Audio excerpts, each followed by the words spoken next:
మండల మకరవిలకు యాత్ర ప్రారంభంతో శబరిమల అయ్యప్ప స్వామి దర్శనానికి భక్తుల రద్దీ భారీగా పెరిగింది.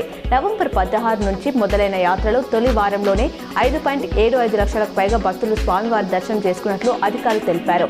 శనివారం ఒక్కరోజే సాయంత్రం 7 గంటల వరకు 72,845 మంది సన్నిధానానికి చేరుకున్నారు.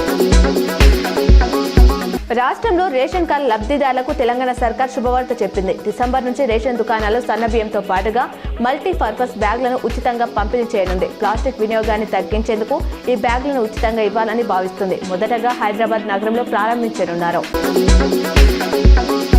బాల్కొండ మండలం కిసాన్ నగర్లో ఆదివారం ఇందిరమ్మ చీరల పంపిణీ చేశారు. స్వయం సహాయక సంఘాలకు చెందిన మహిళలకు చీరలను అందజేశారు.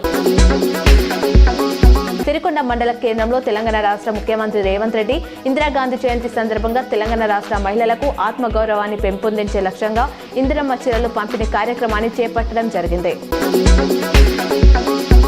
నిజామాబాద్ నగరంలోని సుభాష్ నగర్ లో గల ప్రభుత్వ ముఖ్య సలహాదారు సుదర్శన్ రెడ్డి నివాసం సందడిగా మారింది. ప్రజా ప్రతినిధులు, అధికారులు మర్యాదపూర్వకంగా ఆయనకు కలిశారు.